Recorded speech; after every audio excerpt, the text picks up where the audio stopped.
ओम शिवे शिवप्रिये देवी मंगले च जगन्मये शिवे कल्याण दे देवी शिवरूपे नमस्तुते। इदम आसनम समर्पयामि उमा महेश्वराभ्याम नमः। ओम शिवरूपे नमस्ते अस्तु शिवाय सत्यम नमः।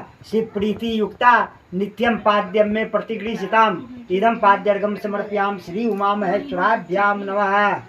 ओम संसार ताप विच्छेदम कुरु में सिंह वाहिनी सर्वकाम प्रदे देवी अर्घ में प्रतिगृहीताम इदम अर्घम समर्पयाम श्री उमा महेश्वराभ्याम नमः। ओम राज्य सौभाग्य दे देवी प्रसन्ना भव पार्वती मंत्रे नानेन देवी त्वं पूजितासी महेश्वरी लोकानां तुष्टिकरी च मुक्तिदा च सदा निनाम वांछितं देहि मे नित्यं दूरीथा विनाशयः।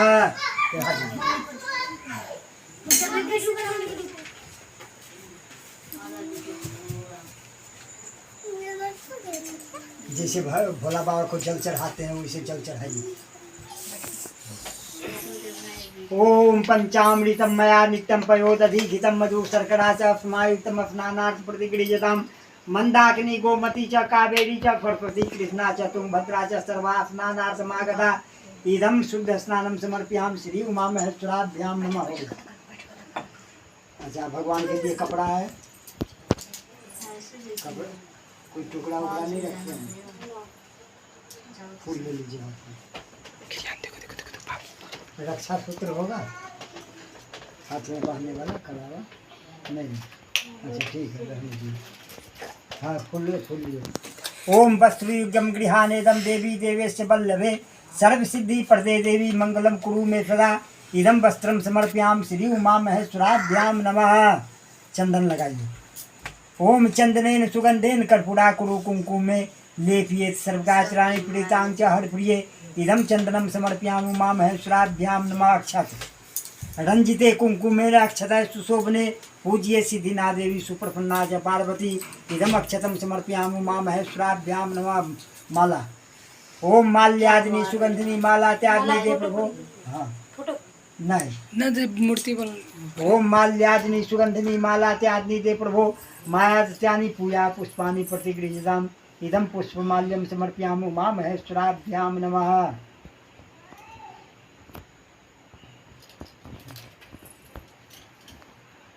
शोभित नीचे की लाइट लिया ना जा, बड़का लाइट लिया जा।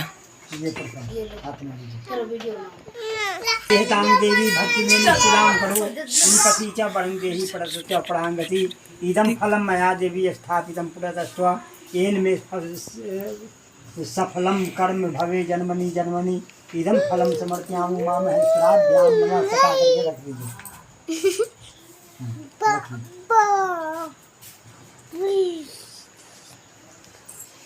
पान का पत्ता है।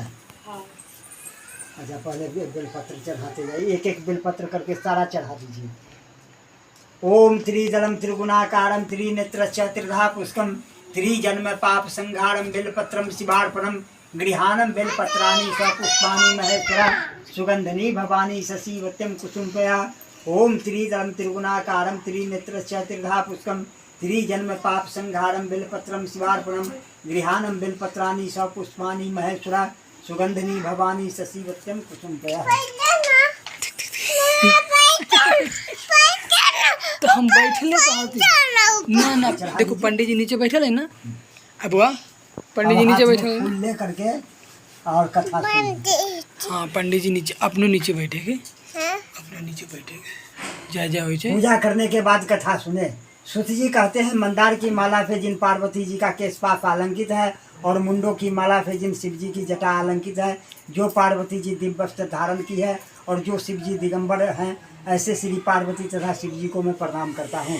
रमणी कैलाश पर्वत के शिखर पर बैठी हुई श्री पार्वती जी कहती है, हे महेश्वर हमें कोई गुप्त व्रत या पूजन बताइए परिश्रम भी कम करना पड़े लेकिन फल अधिक मिले। हे नाथ यदि आप मुझे प्रसन्न है तो यह विधान बताइए। हे प्रभु किस तब व्रत या दान से आदि मध्य और अंत सहित आपके से महाप्रभु हमको प्राप्त हुए हैं।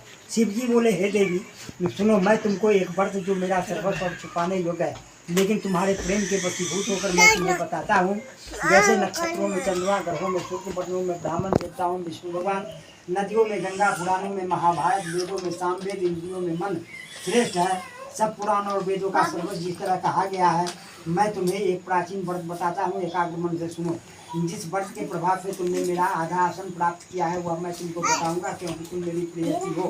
भाद्रपद मास में हस्त नक्षत्र से शुक्ल पक्ष की तृतीया तिथि को उसका अनुष्ठान मात्र कर्म से पापों से मुक्त हो जाती है। हे देवी, तुमने आज से बहुत दिनों पहले हिमालय पर्वत पर इस व्रत को किया था, वह वृत्तांत मैं तुमसे कहूँगा। पार्वती ने पूछा, हे नाथ, मैंने क्यों यह वर्ष किया था, यह सब आपके मुझसे सुनना चाहते हैं। शिव जी ने कहा, भारत वर्ष के उत्तर की ओर एक बड़ा रमणीक और पर्वतों में हिमवान नामक पर्वत है, जिसके आसपास तरह तरह की भूमियाँ, तरह तरह के वृक्ष उस पर लगे हुए हैं। नाना प्रकार के पक्षी और अनेक प्रकार के पशु उस पर निवास करते हैं। वहाँ पहुँचकर गंधर्वों के साथ बहुत से देवता सीधे चारक पक्षीगण सर्वदा प्रसन्न मन से विचरते हैं। वहाँ पहुँचकर गंधर्व आते हैं, प्राय नाचती है।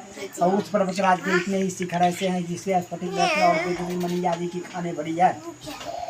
यह पर्वत उतना है, पर्वत ऊंचा तो इतना अधिक है कि मित्र के घर की तरफ समुद्र आकाश का स्पर्श किए रहता है। उसके समस्त शिखर सदैव हिमपर्वत पे आच्छादित रहते हैं और गंगा जल की ध्वनि सदा सुनाई देती रहती है।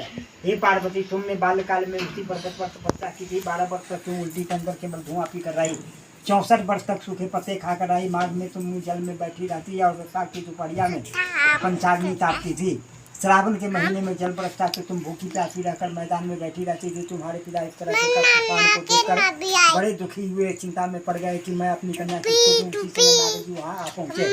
मुनि श्रेष्ठ नारद जी उस समय तुम्हें देखने गए थे। नारद जी को देखकर गिरी ने अर्धपाल आसन आदि देकर उनकी पूजा की और कहा, आप किस लिए आए हैं, मेरी भाग्य है आपका, मेरे लिए अच्छा। नारद जी ने कहा, हे पर्वतराज सुनो, मैं भगवान विष्णु का भेजा हुआ आपके पास आया हूँ। आपको हमने कहा भगवान विष्णु स्वयं मेरी कन्या ले रहे हैं और आप यह संदेश लेकर आए हैं तो मैं उन्हें अपनी कन्या दूंगा। हिमवान की इतनी बात सुनकर मुनिराज नारद आकाश में विलीन हो गए। हुए पीताम्बर चक्र और गदाधारी भगवान विष्णु के पास पहुँचे। वहाँ हाथ जोड़कर नारद जी ने भगवान विष्णु से कहा, हे देव सुनिए, मैंने आपका विवाह पक्का कर दिया। उधर हिमवान ने पार्वती के पास जाकर कहा कि हे पुत्री, मैंने तुम्हें भगवान विष्णु को दे डाला। तब पिता की बात सुनकर तुम बिना उत्तर दिए ही अपनी सखी के घर चली गई। वहीं जमीन पर पड़कर तुम बड़ी दुखी होती हुई विलाप करने लगी। तुमको इस वर्ष इस तरह विलाप करते देखे एक सखी ने पास आकर कहा, देवी, तुम क्यों इतनी विलाप करती हो, इसका दुख का कारण बताओ। तुम्हारी जो कुछ इच्छा होगी मैं यथाशक्ति उसको पूरा करने की चेष्टा करूंगी, इसमें कोई संशय नहीं है। पार्वती जी बोली, मेरी जो कुछ अभिलाषा है उसे तुम प्रेम पूर्वक सुनो। मैं एकमात्र शिव जी को अपना पति बनाना चाहती हूँ, इसमें कुछ भी संशय नहीं है। मेरे इस विचार को पिताजी ने ठुकरा दिया है, इससे मैं अपने शरीर को त्याग दूंगी। पार्वती की इस बात को सुनकर सखियों ने कहा कि शरीर का त्याग न करो, चलो किसी ऐसे वन में चले जहाँ पिता को पता न लगे। ऐसी सलाह कर तुम वैसे वन में जा पहुँची। उधर तुम्हारे पिता घर घर तुम्हें खोजने लगे, दूतों द्वारा भी खबर लेने लगे कि कौन देवता है किन्नर मेरी पुत्री को हर ले गया है। उन्होंने मन ही मन कहा कि मैं नारद जी के आगे प्रतिज्ञा कर चुका हूँ कि अपनी पुत्री भगवान विष्णु को दूंगा। ऐसा सोचते सोचते हिमवान मूर्छित हो गए। गिरिराज को मूर्छित देखकर सब लोग हाहाकार करते दौड़ पड़े। जब होश हुआ तो सब पूछने लगे कि गिरिराज, आप अपनी मूर्छा का कारण बता दें। हिमवान ने कहा, आप लोग मेरे दुख का कारण सुने, न मालूम कौन मेरी कन्या को हर ले गया है। ऐसा नहीं हुआ तो मुझे किसी काले सांप ने काट लिया या सीख आ गए होंगे। हाय, अब मेरी बेटी कहाँ गई? किसी दुष्ट ने मेरी पुत्री को मार डाला। ऐसा कभी वायु के झोंके से कांपते हुए वृक्ष के समान कांपने लगे। तो उसके बाद हिमवान तुम्हें वन में खोजने लगे। वो वन भी सिंह भालू सिंह जंतुओं से बड़ा भयानक हो रहा था।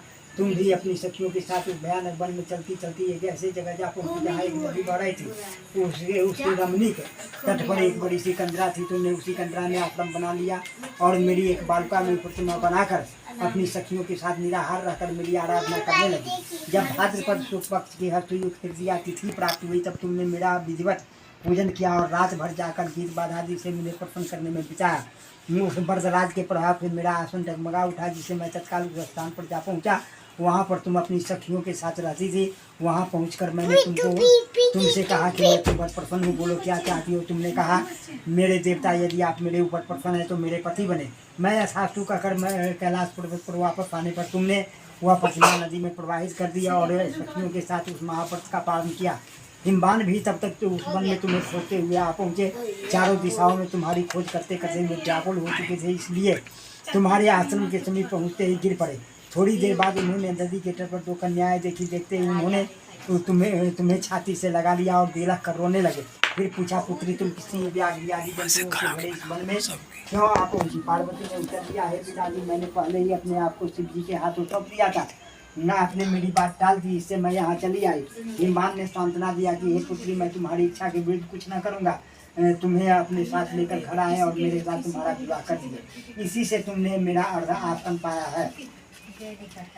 तब से आज तक किसी के सामने मुझे यह व्रत प्रकट करने का अवसर नहीं प्राप्त हुआ। हे देवी, मैं यह बताता हूँ कि इस व्रत का हड़तालिका नाम क्यों पड़ा। तुमको सखियाँ हड़ कर ले गई थी, इसीलिए हड़तालिका नाम पड़ा। पार्वती ने कहा, हे प्रभु, आपने नाम तो बताया, विधि भी बताई, इसका क्या पुण्य है, क्या फल है, यह व्रत किसको करना चाहिए। जब शिव जी पार्वती जी से कहते हैं, हे देवी, मैं स्त्री जाति की भलाई के लिए यह बड़ा उत्तम व्रत बताता हूँ। जो स्त्री अपने सौभाग्य की रक्षा करना चाहती हो वह यत्न पूर्वक इस व्रत को करे। पहले केले के खंभे आदि से सुशोभित एक सुंदर मंडप बनावे, उसमें रंग बिरंगे रेशमी कपड़ों से चंबा लगाकर चंदन आदि में सुगंधित द्रव्यों से वह मंडप निभावे। फिर संग फेरी मृदंग आदि बजाते हुए बहुत से लोग एकत्रित होकर तरह तरह के मंगलाचार करते उस मंडप में पार्वती तथा शिव जी की प्रतिमा स्थापित करे। उस रोज दिन भर उपवास कर बहुत से सुगंधित फूल, गंध और मनोहर धूप, नाना प्रकार के नैवेद्य आदि एकत्र करने की पूजा करे और रात भर जागरण करे। ऊपर जो वस्तुएं गिनाई गई है उसके अतिरिक्त नारियल, सुपारी, जमीनी, नींबू, लौंग, अनार, नारंगी आदि जो जो फल प्राप्त हो सके उसे इकट्ठा कर ले। उस ऋतु में जो फल तथा फूल मिल सके विशेष रूप से रखे। इसके बाद धूप से पूजन कर प्रार्थना करें, हे शिव रूपनी, हे मंगले समर्थों को देने वाली देवी, हे शिव रूपे आपको नमस्कार है। हे शिव रूप आपको सदा के लिए नमस्कार है। हे ब्रह्म रूपनी आपको नमस्कार है। हे जगदात्री आपको नमस्कार है। हे शिववाहिनी, संसार के भय से भय दिन की रक्षा करो। इस कामना की पूर्ति के लिए मैंने आपकी पूजा की है। हे पार्वती, तुम मुझे राज्य और सौभाग्य दे, मुझ पर प्रसन्न हो गए। इसी मंत्रों से पार्वती तथा शिव जी की पूजा करें। तदंतर विधि पूर्वक कथा सुने और ब्राह्मण को वस्त्र गौरी आदि देवे। इस तरह एकत्रित होकर स्त्री पुरुष दोनों एक साथ पूजन करें। फिर वस्त्र आदि जो कुछ हो उसका संकल्प करें। हे देवी, जो स्त्री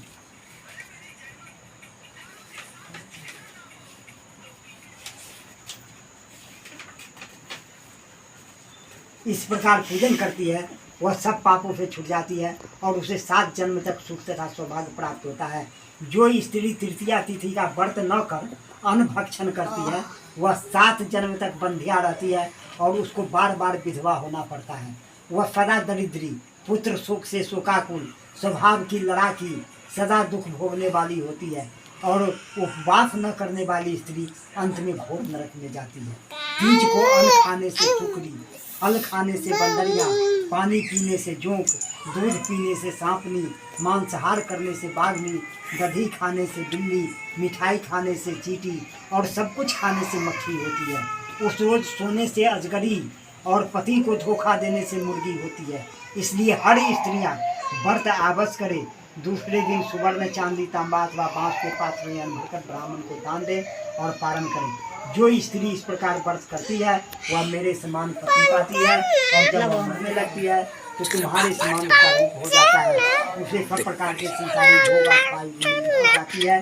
इस हड़तालिका की व्रत कथा मात्र सुन लेने से ही प्राणी को 1000 यज्ञ और करोड़ों बाजपेय यज्ञ करने का फल प्राप्त होता है।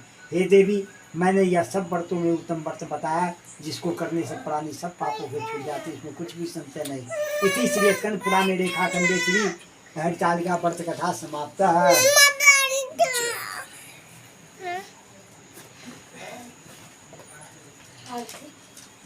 एक मिनट शांति रखना।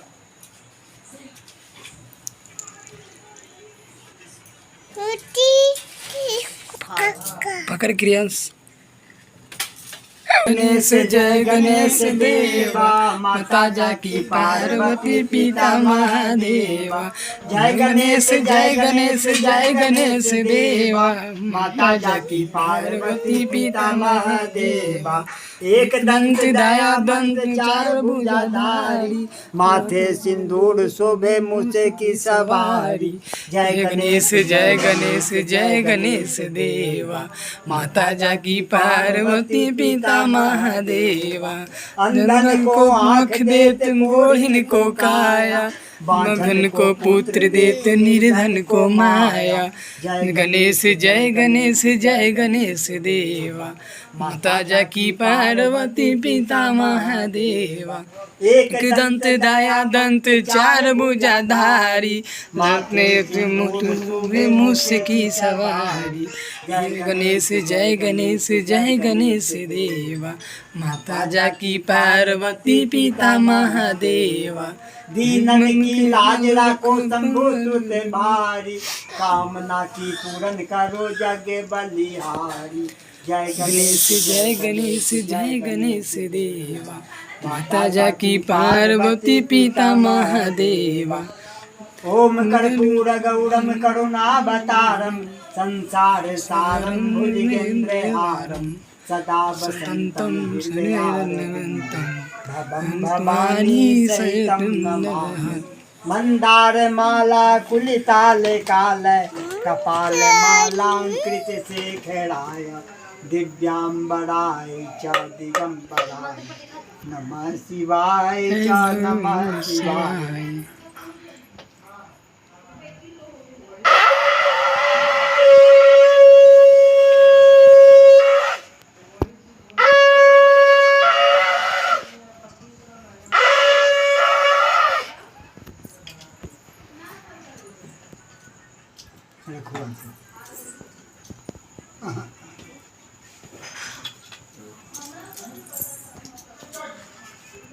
हेलो हाँ ठीक है, अब आरती ले लीजिए। चलो किरण आरती लेते हैं। हाँ तुम भी। हाँ आ जाओ, हम लोग आरती लेते हैं। हमर क्रिंस ले ले बेटा, एक मिनट रुक, हम दे दे ले। चलो किरण पैसे डालिए, पैसे डालिए इसमें, पैसे डालिए, पैसे डालिए। ओ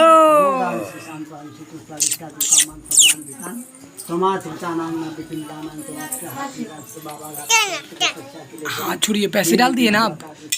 किरण पैसे डाल दिए, आरती में पैसे डाल दिए। वाह बहुत अच्छी बात है। घोड़े जो है ये अच्छा छीट करके जी विसर्जन कर दीजिए। ठीक, कल का डोला दीजिए। कितना बजे? 4 बजे से पहले। 4 बजे से पहले यहाँ कहाँ जावे फंसा थे? अरे मैंने किरण उगे से पहले लोग हटा देते। 5 बजे से